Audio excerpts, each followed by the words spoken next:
लगातार इजराइल का आक्रमण चल रहा है और ऐसे में आपको बता दें, इजराइल के प्रधानमंत्री बेंजामिन नेतन्याहू ने कसम खा ली है, जब तक कि आतंक का सफाया नहीं होगा तब तक वो रुकने वाले नहीं है। और इस बार जो अपना वीडियो संदेश जारी किया है वो हिब्रू में नहीं बल्कि अंग्रेजी भाषा में किया है।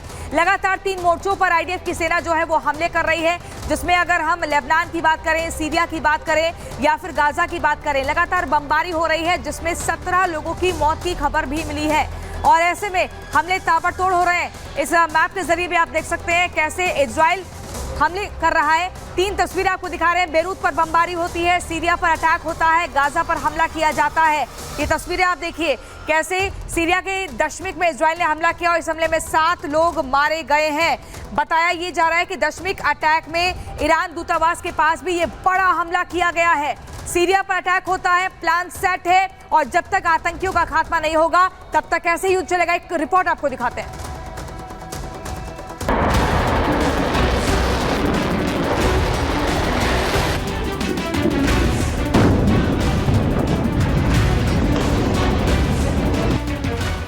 हिजबुल्लाह के खिलाफ इजराइल का युद्ध अब निर्णायक मोड़ की तरफ बढ़ रहा है।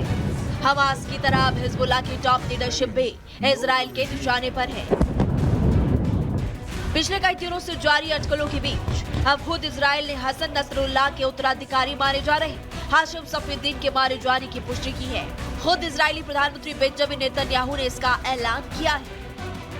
हमने हिजबुल्लाह की ताकत को कम कर दिया है। हमने हजारों आतंकियों को मार गिराया, जिनमें खुद नसरल्लाह, उसका उत्तराधिकारी और उत्तराधिकारी का विकल्प भी शामिल है। पिछले साल 7 अक्टूबर को शुरू हुए हमले के बाद इजराइल और हमास का युद्ध शुरू हो गया था। इजराइल का पूरा फोकस गाजा पट्टी में अपनी जड़ जमाए हुए हमास पर था। इसी दौरान हिजबुल्लाह भी जबरन इस युद्ध में कूद पड़ा था। गाजा युद्ध के दौरान हिजबुल्लाह आतंकी इजराइल की उत्तरी सीमा पर लगातार हमले कर रहे थे, जिससे एक साथ इजराइल को दोनों मोर्चों पर उलझना पड़ा था। लेकिन अब हमास की कमर तोड़ने के बाद इजराइल ने अपना सारा ध्यान उत्तरी सीमा पर लगा दिया है। हिजबुल्लाह के गढ़ बन चुके लेबनान में हवाई और ग्राउंड दोनों तरीके से हमले जारी है। पहले बमबारी कर हिजबुल्लाह के चीफ हसन नसरुल्लाह को ढेर किया गया। इसके बाद उसके उत्तराधिकारी हाशिम सफीउद्दीन को भी हवाई हमले में ढेर किया गया। दावा है कि बेरूत में हुए एक हवाई हमले में उसकी मौत हो गई थी, लेकिन हिजबुल्लाह ने इसके बारे में कोई जानकारी नहीं दी। अब इजराइल ने आगे बढ़कर इसकी पुष्टि की है। इजराइल अपने दुश्मनों के खिलाफ मिशन जारी रखेगा।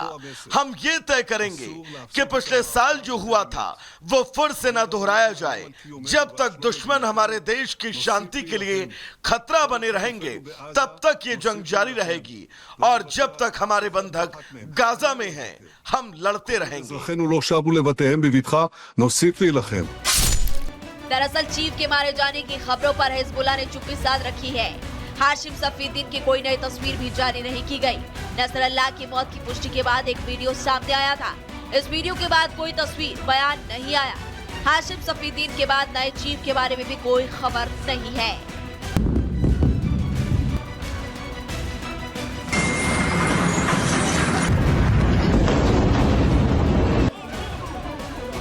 इजराइल का दावा है कि हिजबुल्लाह इस समय एक ऐसा संगठन है जिसका कोई चीफ नहीं है। दूसरी तरफ इजरायली दावों पर हिजबुल्लाह की चुप्पी कई सवाल खड़े कर रही है।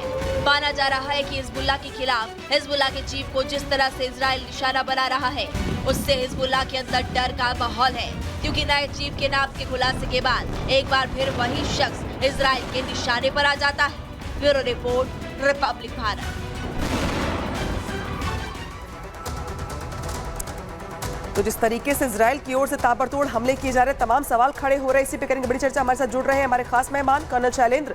कर्नल शैलेंद्र, सवाल ये भी है यहाँ पे खड़ा हो रहा है कि देखिए जिस तरीके से जो हमले दिखा भी रहे हैं ग्राफिक्स के जरिए कि कहाँ पे इजराइल की ओर से हमले किए जा रहे हैं, तो हम जो आशंका कर रहे थे, सोच रहे थे कि ईरान पे हमला किया जाएगा, वो करने की बजाय इजराइल की ओर से जो स्लो ऑपरेशन है वो यहाँ पे चल रहा है और खासतौर पर उस जगह पे हमला किया गया जहाँ पे दूतावास है ईरान का। जय हिंद, नमस्कार। देखिए, अगर आप ओवरऑल एक साल में इवैल्यूएट करेंगे तो गाज़ा से पहले कंसंट्रेटेड अटैक होते थे सिर्फ गाज़ा में, अब आप देख रहे हैं वो बढ़ते चले जा रहे हैं। मैं तो जानना ये चाहूँगा कि एक साल में क्या तो इजराइल ने अचीव किया, उल्टा हम देख रहे हैं कि लड़ाई का जो दायरा है वो बढ़ता चला जा रहा है। अभी थोड़े दिन पहले तक शायद हम लिमिट हो रहे थे कि ईरान के साथ होगा, लेकिन अब आप देख रहे हैं कि दूसरी जगह सीरिया में भी अब स्टार्ट हो गया। जहाँ तक बात है हिजबुल्लाह की, देखिए हिजबुल्लाह के अगर 2000 काडर को मार भी दिया गया है, 80,000 का काडर वो अपने आप क्लेम करते हैं। अचीव क्या हो रहा है?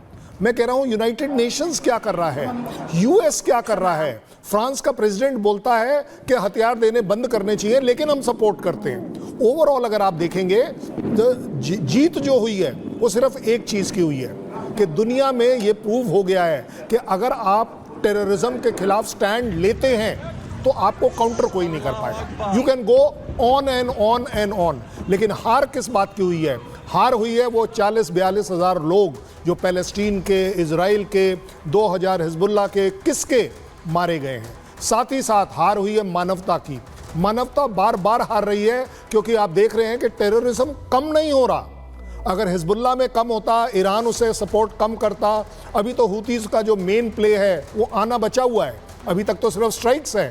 सो ओवरऑल अगर आप देखें तो यस, मैं मानता हूं कि इजराइल ने दुनिया को ये तो दिखा दिया कि अगर आप टेररिज्म के खिलाफ खड़े होंगे, स्ट्राइक करेंगे, then sky is the limit, कि आप कहीं तक जाकर किसी को भी मार सकते हैं। आई थिंक ये भारत के लिए एक अच्छा लेसन हो सकता है, but at the same time मैं इस लेसन को कभी एडवोकेट नहीं करूंगा क्योंकि इसमें जो मानवता का घाटा है, इकॉनमी का घाटा है, इंफ्रास्ट्रक्चर का घाटा है। मैं तो कह रहा हूँ मेरी बेचारी दिवाली आने वाली है। आजकल तो बात इस वक्त की चल रही है कि छोटे वाले बम मत फोड़िएगा, सुतली बम और वो अगरबत्ती जो है वो मत जलाइएगा, फुलझड़ी मत जलाइएगा, क्योंकि वो पॉल्यूशन करती नहीं है। क्योंकि इतना बड़ा पॉल्यूशन अगर पूरी दुनिया चुपचाप सह रही है, यूनाइटेड नेशन सह रहा है, एनवायरमेंटलिस्ट सह रहे हैं, मेरे को समझ नहीं आ रही कि ये लड़ाई हम किस तरफ ले जाना चाहते हैं। मेरा सवाल आपसे ये है कि बेंजामिन नेतन्याहू का जो एक वीडियो संदेश आता है, हुब्री भाषा में नहीं अंग्रेजी में, इसके क्या मायने निकाले जाए? दूसरा, ये 3 मोर्चों पर ही लड़ रहा है, क्या ये दायरा और ज्यादा बढ़ेगा? साथ ही वो लगातार लोगों से अपील भी कर रहे हैं कि हिजबुल्लाह को बोलो कि बाहर आए। I think Netanyahu has run a good strategic propaganda and information warfare. उन्होंने एक अंग्रेजी में डालकर, सबसे बड़ी बात तो ये हो गई कि ये सबको समझ आता है। जहां तक बात आ रही है लेबनान की, मुझे लगता है कि लेबनान वासियों के अंदर एक ये फीलिंग डाली जा रही है, हिजबुल्लाह आपका कैसे पार्ट है, आप अपने इलाके में किसी एक टेररिस्ट ऑर्गेनाइजेशन को कैसे रहने दे सकते हैं, क्यों नहीं उसके खिलाफ जाते। साथ ही साथ ईरान में भी अब आप देख रहे हैं कि उनका वो जो पहले वाला जो प्रिंस है, उसने तक स्टेटमेंट दे दी कि as far as we are concern Iran is under dictatorship. Overall अगर आप देखें, इस तरह के जो स्टेटमेंट्स हैं वो लोगों को जगाते हैं, वो लोगों के अंदर एक नया डाउट पैदा करते हैं कि क्या खमैनी हमारे लिए अच्छा है, और अगर अच्छा है तो उसने हमारे देश के लिए क्या अच्छा किया। अगर कल आप देख रहे हैं कि नेतन्याहू जो कर रहे हैं वो यही कर रहे हैं कि एक तरफ स्ट्राइक, दूसरी तरफ इंटरनल अनरेस्ट इन पब्लिक, कि ईरान वासियों आपके लिए बिल्कुल बेनिफिशियल नहीं है। और इसी वजह से शायद सवाल खड़े हो रहे हैं यहाँ पर कि जिस तरीके से अब स्थिति बन रही है, चाहे हम बात करें गाजा की, तो देखिए बता रहे हैं दर्शकों को कि अहमद यासीन हमास जो था संस्थापक हमास का, उसको मार दिया गया कब? मार्च 2004 में।